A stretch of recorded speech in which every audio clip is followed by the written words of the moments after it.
Nobody lives forever, but some deaths are truly shocking. When a public figure passes away unexpectedly, the world tends to react with sadness, surprise, and curiosity. So let's take a look at the final moments of some of the most beloved figures in sports and entertainment. If you feel like you need a resource after viewing sensitive subject matter, please contact the Crisis Text Line by texting HOME to 741-741 or call the National Alliance on Mental Illness Helpline at 1-800-950-NAMI 6264.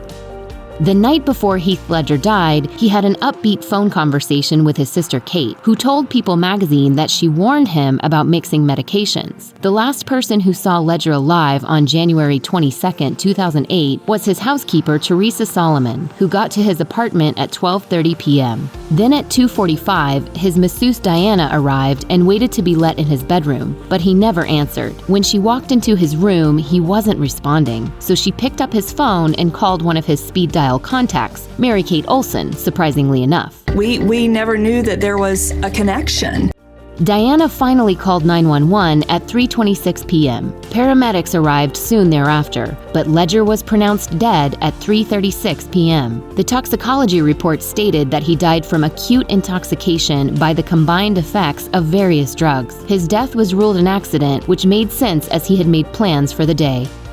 On July 8, 2020, Naya Rivera's 4-year-old son Josie was found alone on a boat at 5 p.m. on Lake Piru, California. A member of the search and rescue team told Us Weekly that Rivera sent a photo of Josie to a relative somewhere between 90 minutes and 2 hours before he was found. The team used the timestamp on the photo to narrow down its search for the actress. At a press conference about her disappearance, Ventura County Sheriff Bill Ayub shared, "We know from speaking with her son that he and Naya swam in the lake together at some point during their journey. It was during that time that her son described being helped into the boat by Naya, who boosted him onto the deck from behind. He told investigators that he looked back and saw her disappear under the surface of the water." Ayub theorized that the boat started drifting and that Rivera was able to summon enough strength and energy to get Josie back on the boat, but not herself. Rivera's death was deemed an accidental drowning. On July 13th, her body was found floating in the lake.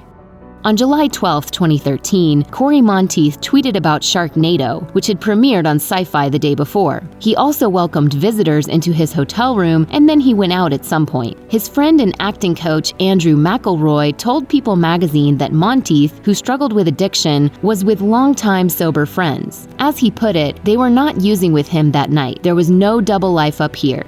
E! News reported that Monteith hit up 2 Vancouver nightclubs, Queen's Republic and the Roxy, although a rep for the Roxy claimed that to the best of their knowledge he wasn't there. As revealed in the 2016 TV special Autopsy, The Last Hours of Cory Monteith, security camera footage confirmed that the actor returned to his room alone at 2:16 a.m. Glee director Adam Shankman told CNN that he talked to Monteith hours before he died and recalled that he was doing well and that Monteith even said, "I am feeling fantastic." In the Autopsy special, forensic pathologist Michael Hunter said that hotel staff found Monteith collapsed on the floor and that nearby was a spoon with heroin residue and a hypodermic needle. The coroner concluded that Monteith died accidentally from, quote, mixed drug toxicity involving intravenous heroin use combined with the ingestion of alcohol. Ironically, this tragedy was attributed to the actor's recent rehab stint, where he'd lost the tolerance he attained from his previous drug usage. It's clear that in the last few weeks of his life,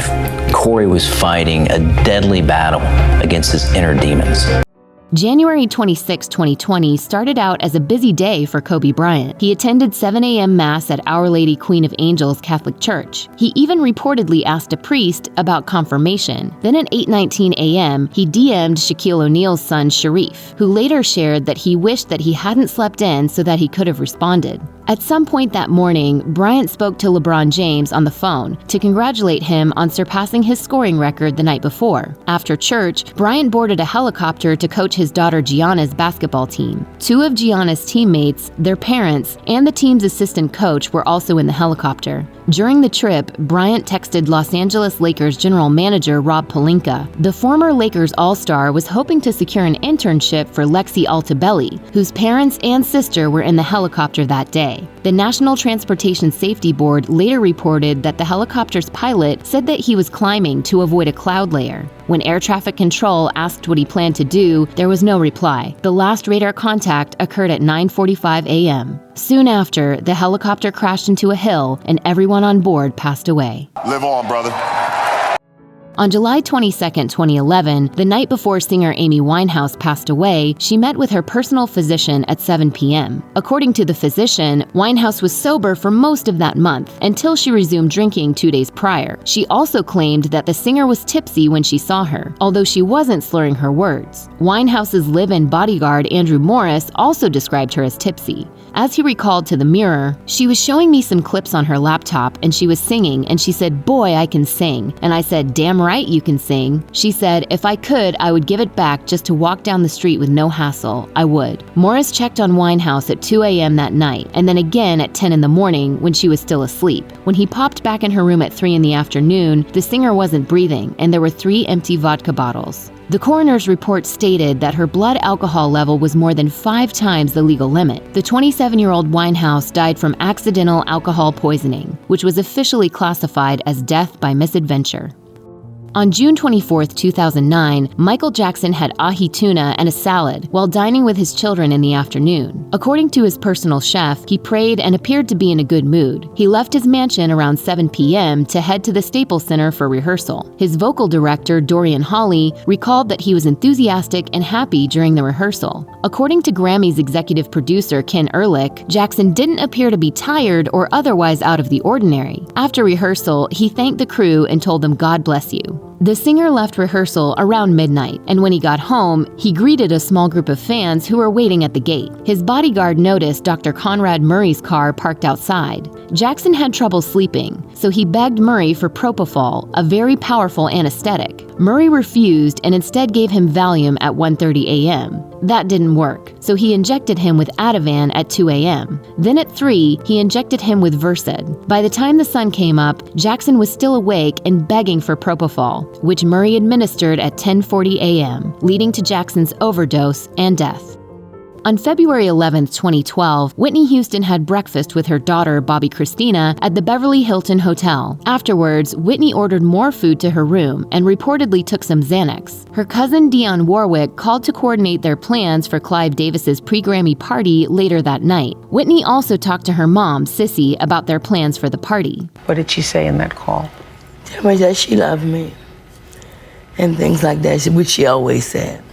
After her calls, Houston ate a hamburger and french fries before she drew herself a bath. Then she brought a turkey sandwich into the bathroom. Her 2 bodyguards reportedly heard her singing as she soaked in the tub. Around 3 p.m., one of the bodyguards realized that she'd been quiet, so he called out to her and knocked on the door, but there was no response. Someone in her entourage pushed the bathroom door open and found her slumped over in the tub with her head underwater. A bodyguard pulled her out of the tub, and another reached out to the front desk. Hotel staff called 911 at 3:43 p.m. There were already police at the hotel because of the party, so they arrived just 2 minutes later. Paramedics tried to revive her, but she was pronounced dead at 3:55. The toxicology report stated that she died from drowning and the effects of heart disease and cocaine use.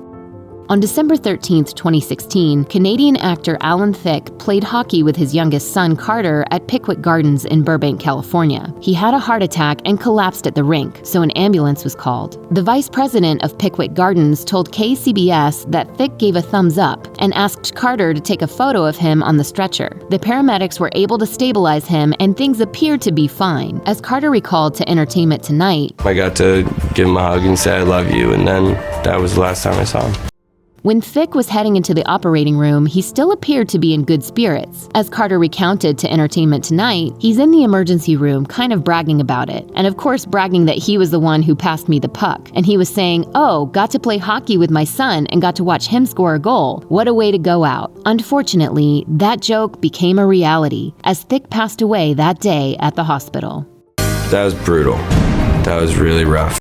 At around 11:30 a.m. on September 7, 2018, Mac Miller's assistant went to wake him up as part of their usual routine. But this time, he discovered that the rapper had passed away. The autopsy report noted that Miller died from an accidental overdose with fentanyl, cocaine, and alcohol all present in his system. He'd struggled with addiction for years. Miller was attempting to get sober, but he had slipped up 3 days before he died. As a source revealed to People magazine, he spent the night before he died watching football with some friends. Court documents revealed that he messaged his dealer for drugs on September 4th, in addition to arranging services with sex workers in another conversation. It's not clear exactly what happened after he said goodbye to his assistant the night before, but at some point he consumed counterfeit oxycodone pills that contained fentanyl. On August 30th, 1997, Princess Diana woke up on her romantic partner, Dodi Al-Fayed's yacht in Sardinia, Italy. She then boarded a plane and headed to the Ritz Hotel in Paris, after which she went to the salon for a hair appointment. That evening, she called her friend, Daily Mail reporter Richard Kay, from the Ritz. She also spoke to her sons, William and Harry, on the phone. At around 7 p.m., she and Al-Fayed left the hotel and spent some time at his apartment. They intended to go out for dinner, but they left because of the photographers who were at the restaurant. Al-Fayed planned to propose to Diana that night. They returned to the Ritz at 9:50 p.m. and had dinner at a hotel restaurant. They left around 12:20 a.m., trying to escape the paparazzi by exiting the hotel through a back entrance. Their driver attempted to evade photographers and ended up crashing into a concrete pillar. He and Al-Fayed died immediately. The firefighter who pulled Diana out of the wrecked car told The Sun that she said to him, "My God, what's happened?" Diana arrived at the hospital for surgery at 2 a.m., but she was pronounced dead 2 hours later.